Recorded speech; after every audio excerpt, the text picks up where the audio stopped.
बाद हुकूमत अगर किसी को मिलनी थी तो वो हजरत अली को मिलनी थी, वो हकदार थे।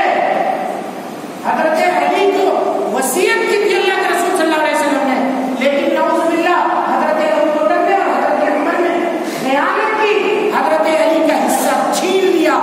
खिलाफत के असल हकदार हजरत अली हैं। ये दो शोशा छोड़ा और लोगों को अपने इर्द गिर्द इसने समेटना शुरू किया। वक्त के इमाम को, वहां के गवर्नर को पता लगा, गवर्नर ने बुलाया, क्या बात करते हो तुम, उल्टी सीधी बातें फैलाते हो, हटो, निकलो यहां से, तुम भागो। बसरा छोड़ करके ये अब्दुल्लाह इब्न सबा आया, कहां, कूफा आया। कूफा भी डिस्टेंट था, मैं आपको बता चुका हूं, और ये कुरैश के इमारत का इनकार कर रहा था। इसको मौका मिल गया अपनी गुफ्तगू फैलाने का, यहां भी इसने अपनी गुफ्तगू फैला दी और इन लोगों को भी पसंद किया। यहां से ये लोग निकल कर मिस्र गए, एक बड़ा काफिला तैयार करके मदीना मुनव्वरा के ऊपर हमला हुए, और इस तरह से मेरे भाइयों हजरत उस्मान गनी रज़ी अल्लाह तआला अन्हु की शहादत अमल में आई, और उसके बाद हजरत अली खलीफा बनाए गए। फिर जो जंगें हुई हैं, जंगे जुमल, जंगे सिफ़ीन, 70,000 सहाबा किराम एक एक जंग के अंदर शहीद किए गए, एक एक जंग के अंदर मारे गए। ये इस्लाम का, हाफिज इब्न हजर ने इन वाक़यात को लिखने के बाद कहा है कि ये इस्लाम का ब्लैक चैप्टर है, जिसके ऊपर कलम उठाना किसी को ज़ेब नहीं देगा, इसको यहीं बंद कर देना चाहिए, इसको क्लोज कर देना चाहिए। मेरे भाइयों, लेकिन इन्हीं यहूदी फितनों के नतीजे में फिरकाबंदियों का वजूद शुरू हुआ, और अरब के अंदर इन लोगों ने दीन इस्लाम को एक तरह से मुस्मही कर दिया, खत्म कर दिया। अब बारी थी हिंदुस्तान की। सुनिएगा जरा सा, आप इजाजत देते हैं या हम खत्म करें? 15 मिनट की और तारीख है जो बची है, सुन लीजिए। पता नहीं हम फिर आपके सामने आ सके या ये मौका आपको मिल सके या नहीं मिल सके। सुन लीजिए,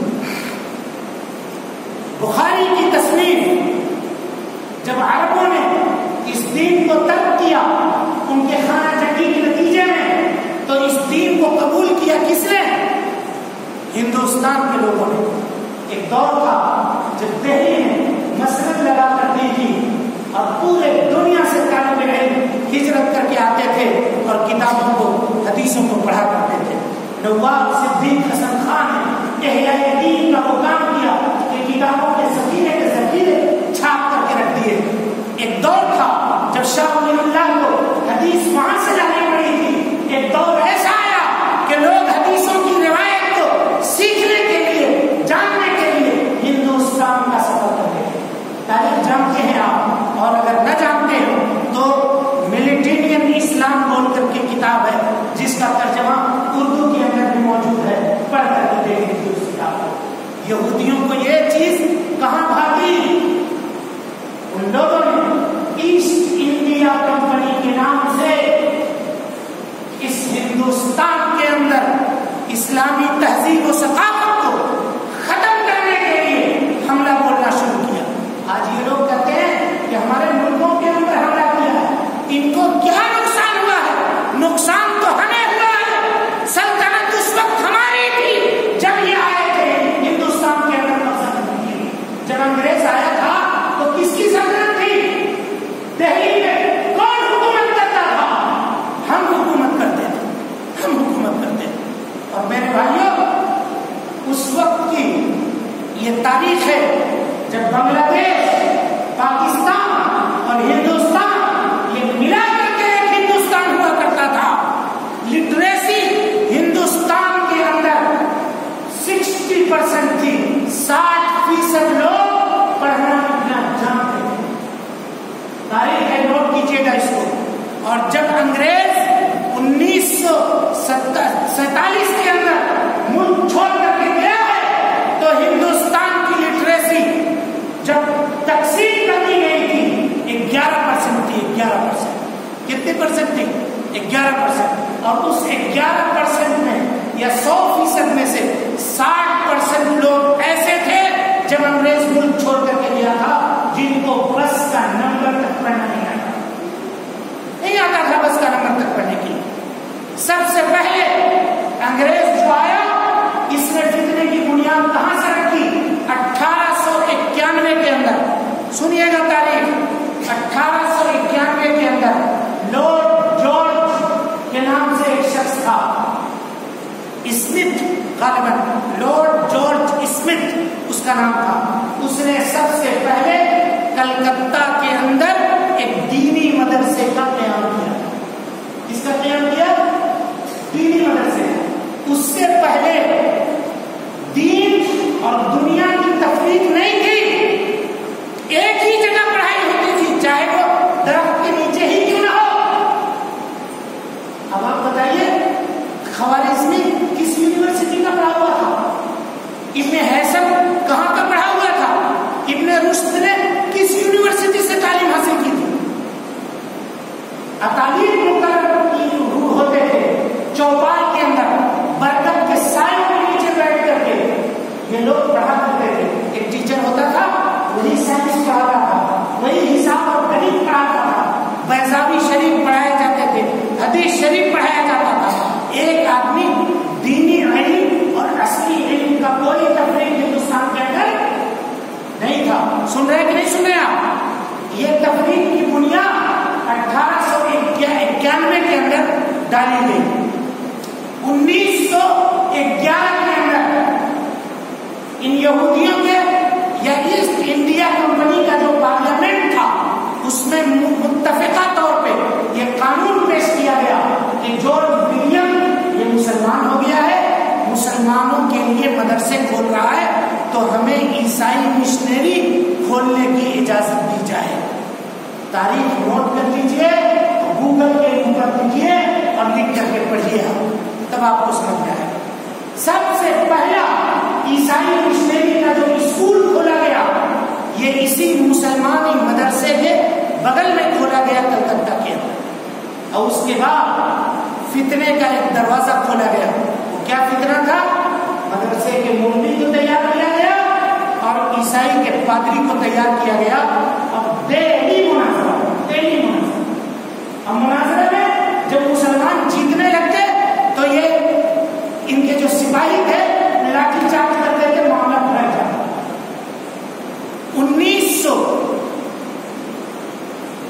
1951 के अंदर मेरे ख्याल से आखिरी मुनाजरा आगरा का मुनाजरा है।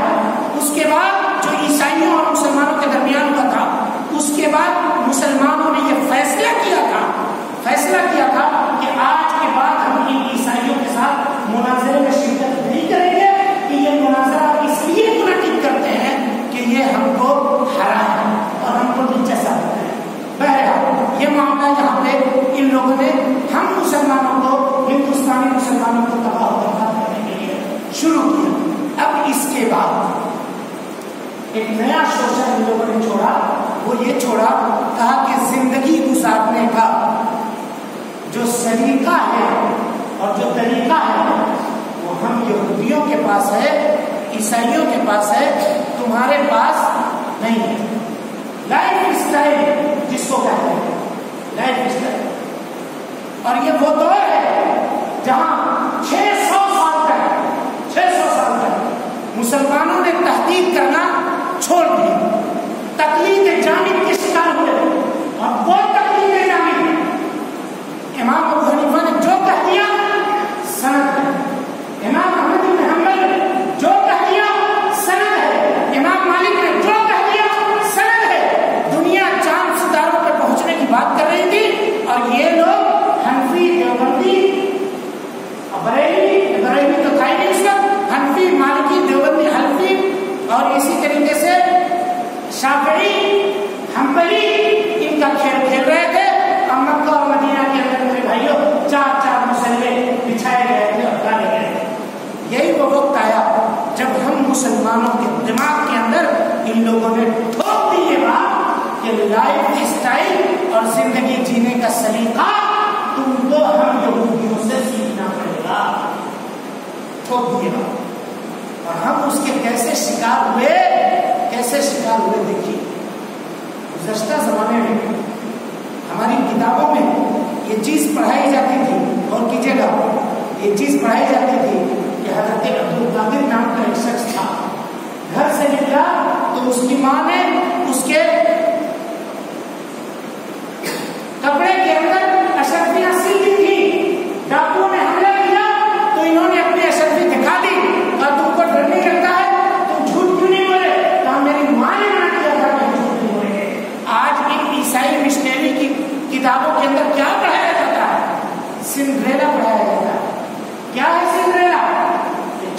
बच्ची है 3 साल की जो अपने माँ से झूठ बोल करके घर से निकल करके जाती है। यह है लाइफ स्टाइल जो सिखाया गया। आइए हमटी डमटी पढ़ाया जाता है। इसी तरीके से एक बादशाह का किस्सा पढ़ाया जाता है जो खुद बादशाह बना था लेकिन उसकी बीवी से उसका वजीर इश्क लड़ाता था। अब इन ईसाई मिशनरी की किताबों को उठा करके देखिए।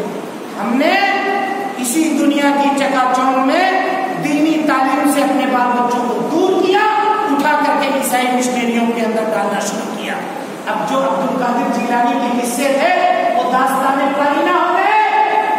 अब जमीन बेच करके, जायदाद बेच करके हम और आप अपने बच्चे को जब भेजते हैं तालीम हासिल करने के लिए कि बउआ जाओ हैदराबाद, जाओ कहाँ, बेंगलोर, जाओ फला जगह, वो वहां बैठ करके पार्क के अंदर गुलछर्रे उड़ा रहा है। और माँ बाप जब यहाँ से फोन करते हैं कि कहाँ बाबू, तो हम तो यूनिवर्सिटी की लाइब्रेरी में बैठे रहो, एग्जाम की तैयारी कर रहे हैं। क्यों? क्योंकि बचपन में 3 साल की उम्र में प्ले स्कूल में उसके दिमाग में ये ठोक दिया गया है कि माँ बाप से झूठ बोलना ये लाइफ स्टाइल है, जिंदगी जीने का सलीका है। और उसके बाद मेरे भाइयों हमको मरबूत करने के लिए रंगों के नाम पे, नस्लों के नाम पे मुल्कों को तकसीम किया गया, बांटा गया। 1919 के अंदर पासपोर्ट का डिजाइन आया, 1921 के अंदर वीजा रेगुलेशन आए और 1926 के अंदर बॉर्डर सिक्योरिटीज आए। और इस तरह से छोटे छोटे मुल्कों के अंदर लोगों को बांट दिया गया। ये यूरोप है, ये फला है, ये फला है, ये फला है। आपको कहीं जाना है वीजा स्टम्प करके जाइए। अब जब यूरोप जाना है जहाँ दौलत बहुत है, जिंदगी की चकाचौंध है, तो वो हमसे सबसे पहले ये पूछते हैं कि यूरोप तो आप आ रहे हैं लेकिन यूरोप की लाइफ स्टाइल जानते हैं क्या है लाइफ स्टाइल?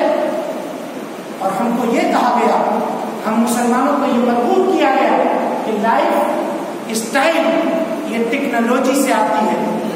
यानी जिसकी टेक्नोलॉजी हम इस्तेमाल कर रहे हैं, ये आखिरी बात है भाई, लोग तंग ना हो, आखिरी बात है, सुन लीजिए। उसके बाद हमारा यह मौजूद अधूरा रहेगा, फिर कभी हम आपके सामने मुकम्मल करेंगे।